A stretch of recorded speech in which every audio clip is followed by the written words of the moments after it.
We now bring you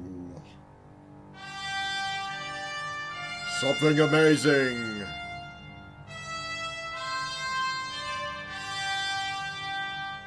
Science!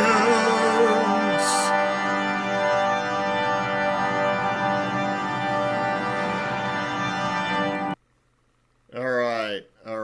I hope I timed that correctly. I wanted to play around because I have no desire to do any video editing tonight. So, I like to have fun with science. Everybody likes to have fun with science. Science is great. And it's also bad. Like the worst thing that I have ever heard anyone say is, I believe in science. The reason why I say that is they turned science into a belief system. And science is not a belief system. It is a system of facts. Now, you may say, Kevin, you're splicing hairs here. What do you believe in? Religion? Religion's a belief system.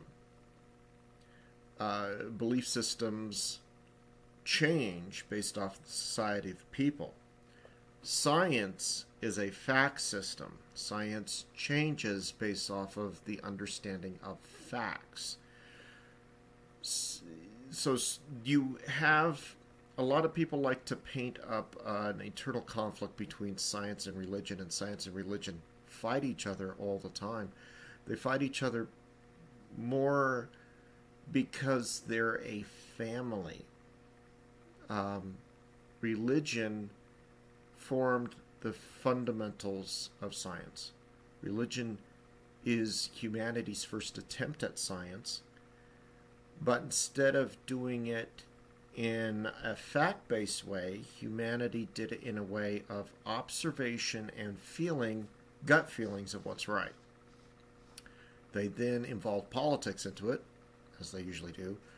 But even then, science is not absent of political manipulation.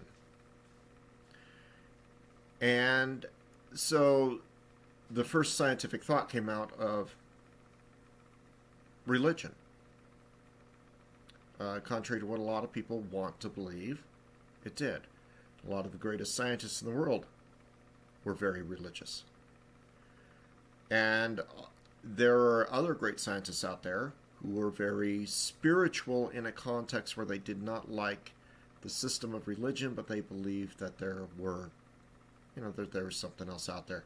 So they tried to use fact-based system to justify their belief-based system. And of course, you also have religion and belief-based systems that persecute those who are looking for fact-based systems. In addition, you have fact-based systems that try to persecute people who have a belief-based system. So if you can imagine like the father and mother being spiritualism and religion, or rather grandparents as spiritualism. Religion comes out of spiritualism, and then science kind of branches out from there, becomes its own thing. So you have a generational anthropologically tracked generational thought pattern. So it's more accurate to describe them all as a member of the same family. Very dysfunctional family. A family that often fights with each other and often tries to murder each other. But at the end of the day, it was all born out of the need to understand. And I'm not going to say human need either, because as many studies have shown, there are animals out there that practice what we consider to be fundamentals of science in their own way. I know my own kitty. I've scientifically observed my own kitty understand the concept of pulleys and weights and measures, and that's because cats are the ultimate hunters. They do these calculations in their brains, as most hunters have to in order to catch prey. And though that understanding a pulley requires a great amount of scientific thought. So I wanted to begin that with a general introduction of how I view science. Science is not something you believe in, because science doesn't give a shit if you believe in it or not. It's like the unruly teenager. Fuck you, Dad! These are the facts! Right? Religion is, we must stay true to tradition. Spiritualism is, I kind of believe that this is kind of how it is. And that's kind of how it goes. You know, like spiritualism's the grandpa and then the, you know. Anyway, so let's get on to what I was talking, what I started this thing about. Already 5 minutes into my idea of how I look at science. And as I said before, politics likes to weave itself into everything. Although I don't think that this is a political thing. It's just something that I've noticed. By the way, what I played at the beginning, I will share in the comments. Kevin MacLeod's now playing Fanfare for Space. That's what it's called, Fanfare for Space. Fantastic musical thing. Copyright Kevin MacLeod. I'm Kevin Connor, not Kevin MacLeod. Kevin MacLeod at incompetech.com. Licensed under Creative Commons by Attribution 4.0 license. Fantastic. I love Kevin MacLeod. Everybody loves Kevin MacLeod. Professionals love Kevin MacLeod. YouTubers love Kevin MacLeod. Kevin MacLeod is amazing. And he answers emails. He's awesome. Dude's awesome. Just, you know, every once in a while I send him a thank you note to tell him that he's an awesome person. Okay, so let's get on to this. This is titled The Problems with Modern Scientific Thought. When I say modern scientific thought, I'm like talking in general modern, within the last 200 years modern, or 150 years modern. A lot of problems with modern scientific thought are rooted in Victorianism. That's the only way to describe it. And Victorianism managed to not only promote science and the age of innovation, but they also managed to fuck it up as royally as they possibly could due to political bullshit. And just to sum up how bad Victorianism around the world, the Victorian era, Queen Victoria, her whole family, even at the end of her life, she realized that her entire family fucked things up. I mean, she knew it was going to end poorly. Everything was. India, everything.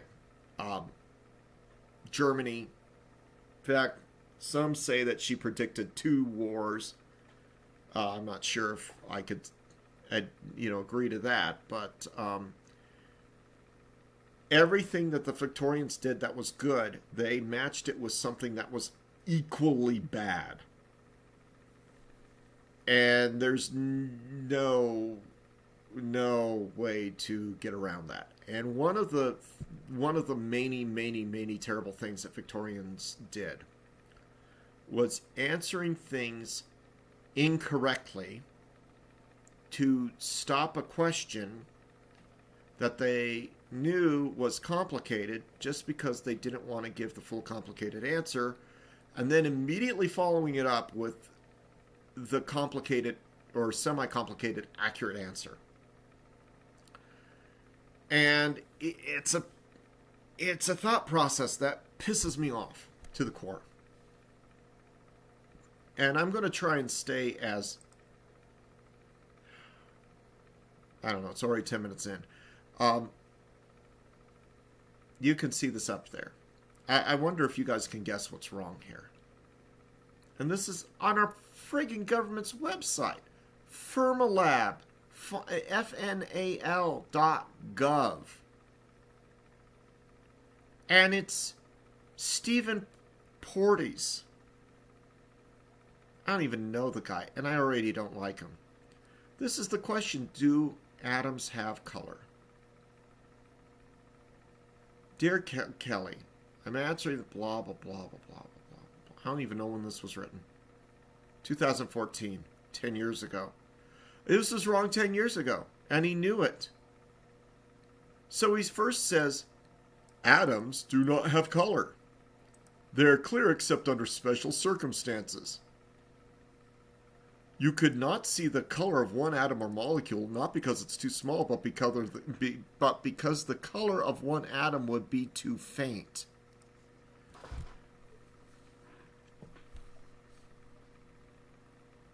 I really, how do you check the color of an atom or molecule? Get a large number of them and shine light on them. Yeah. So everything he said contradicts what he actually answered with. And this is a pervading problem in scientific thought. I'm going to focus on this question instead of using examples of others, but I routinely come across this different questions in different categories, etc., etc., etc.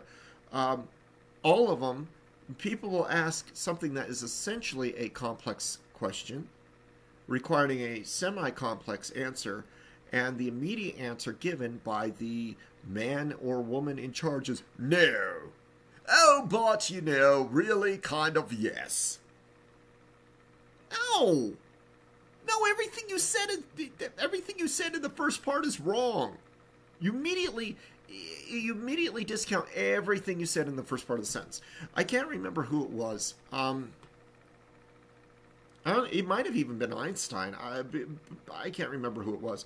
The moment you insert a but, everything before the but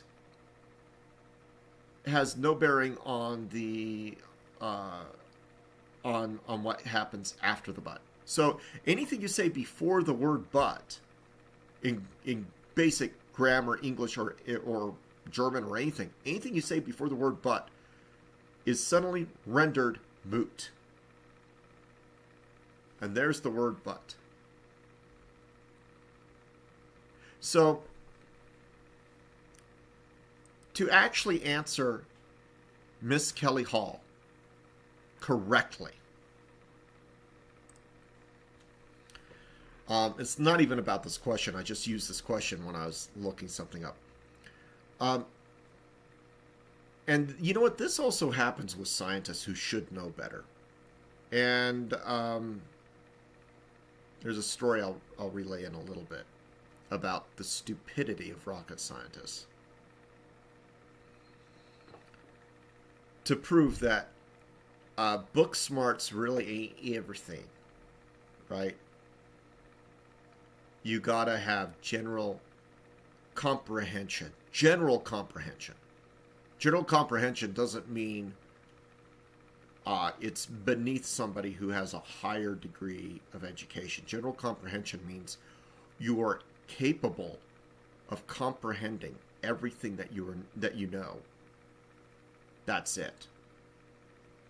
If you are a 5 times PhD and you don't have any general comprehension, you might as well be replaced with a friggin' encyclopedia, because you are useless and nothing that you have learned will amount to anything in life, because you're an encyclopedia. If you don't comprehend, if you don't have a capacity for general comprehension, you are a functional idiot, a calculator or an encyclopedia. That's what general comprehension means. It doesn't mean that, oh, well, I'm smarter than somebody with general comprehension. No, you need general comprehension just to be smart.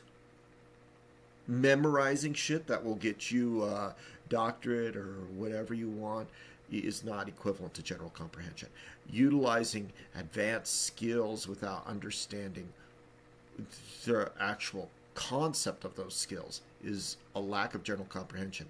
I mean, you could have people make a lot of money without having any general comprehension, but once they get in front of a podium, they're functional idiots. And that's because they're functional, but they're idiots.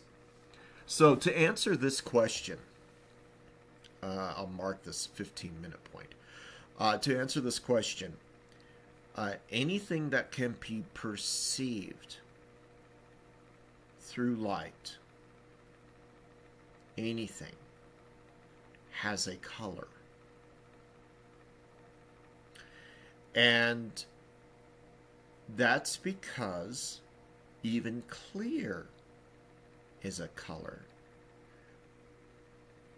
Unless it's so clear it can't be perceived at all.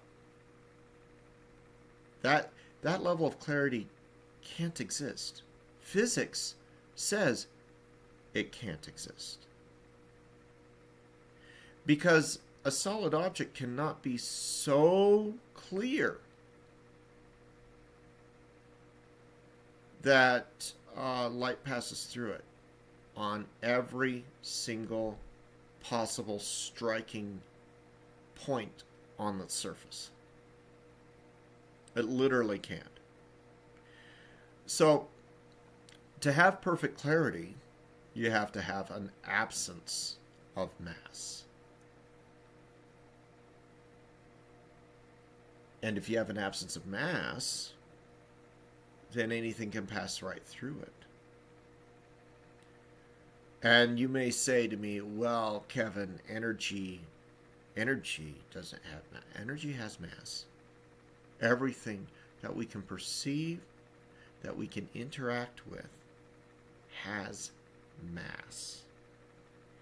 And anything that has mass, anything that exists in the third dimensional world or plane right now,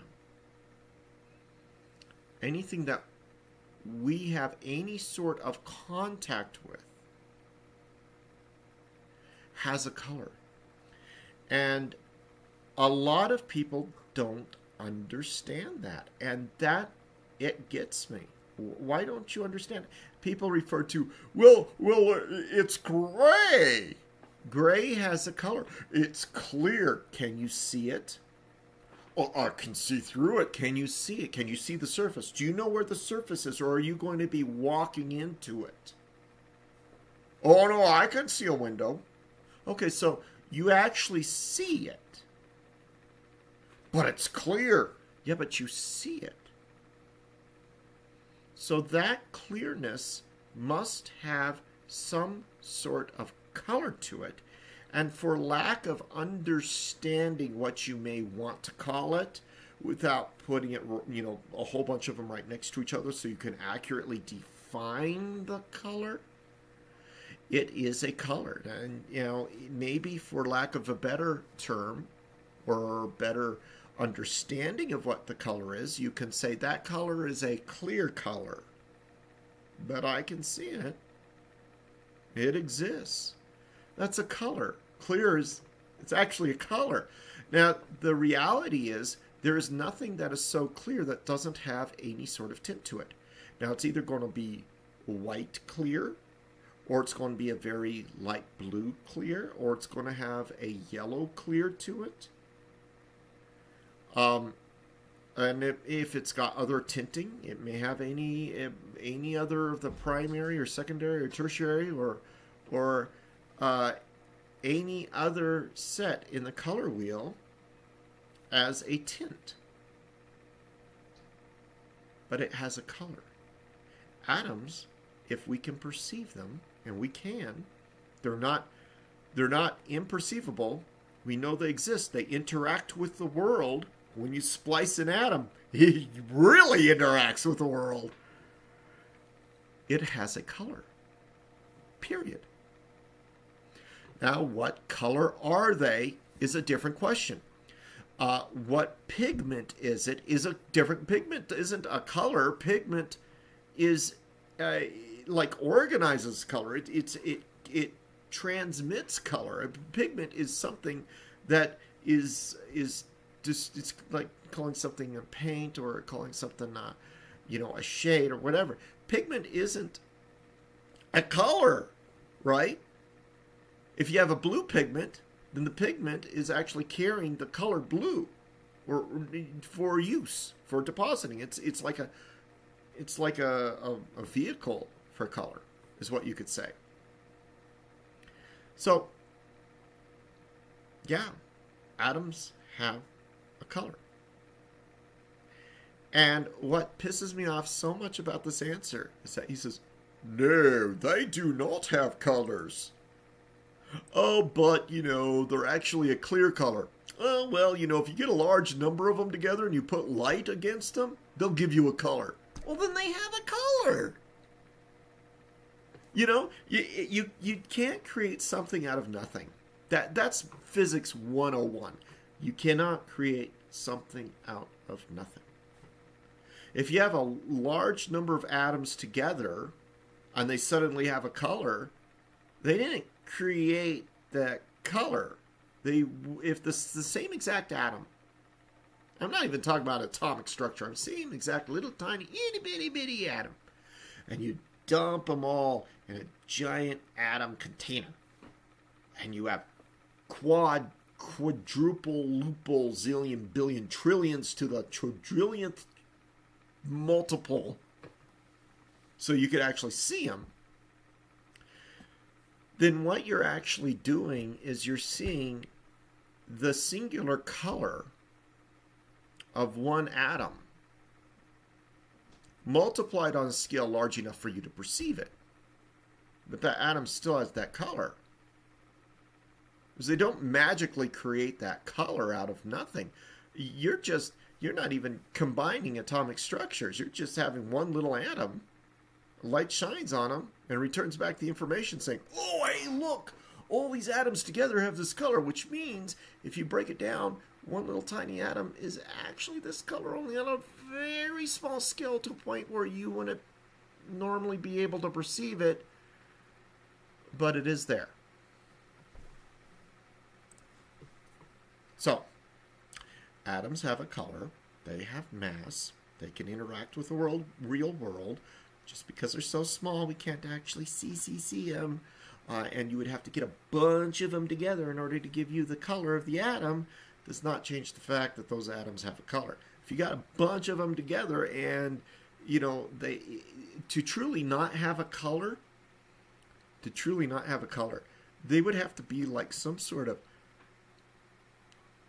fourth or extra dimensional object that creates a tear in the space-time continuum so that the perception of them is an innate knowledge that's implanted in the brain because we can't otherwise feel, see, interact, or anything else with them.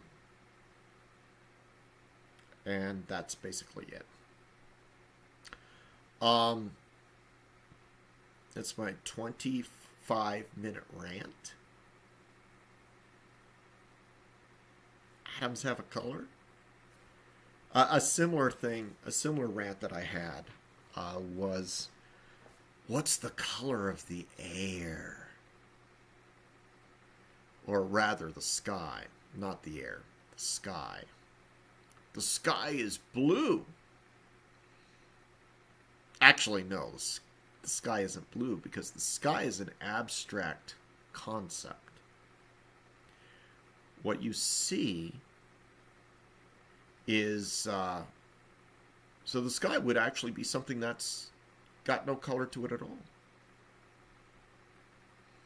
Now you could say the sky is blue. What you're actually saying is that the atmosphere is blue. Atmosphere and sky aren't the same thing.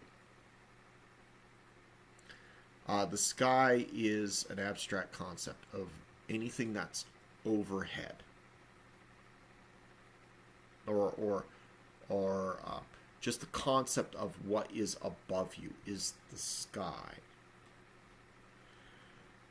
And a lot of people don't understand that. But the actual functionality of that word is, if it's above, that is the sky.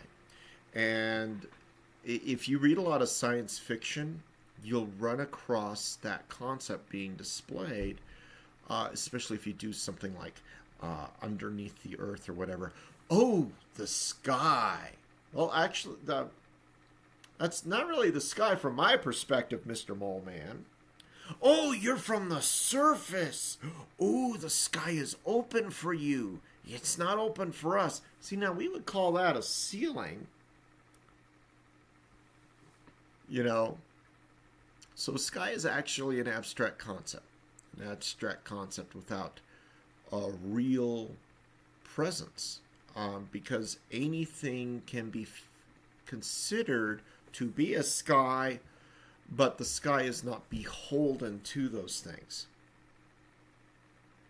And that's what I'm talking about now is less science and more into the concept of grammar and English composition and the meaning of words, metaphors, and all that stuff. Science doesn't really give a shit about metaphors.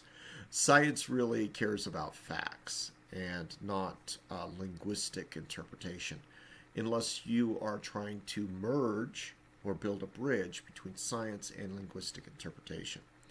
So the difference between the sky and an atom is not an abstract concept. An atom is actually something that exists.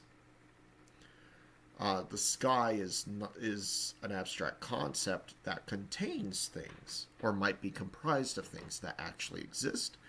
But those things that actually exist can vary from one definition to another.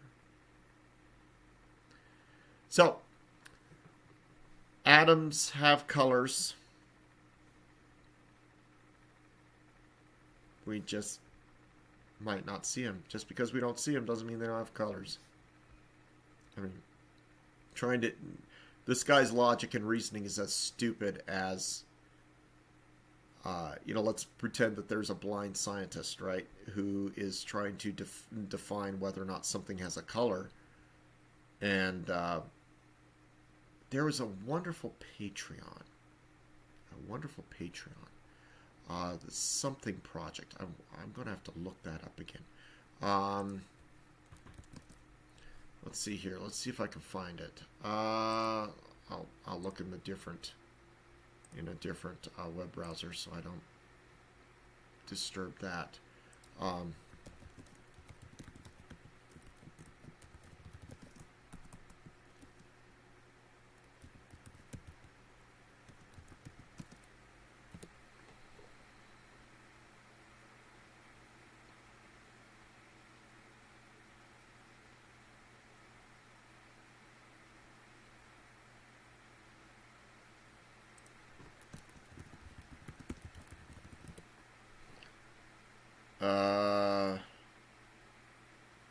Oh God.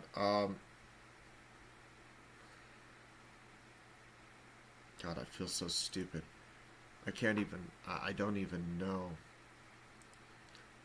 Let me see if I can find it on YouTube here. If I can find it on YouTube, then I can bring it up. I really want to promote him in my thing.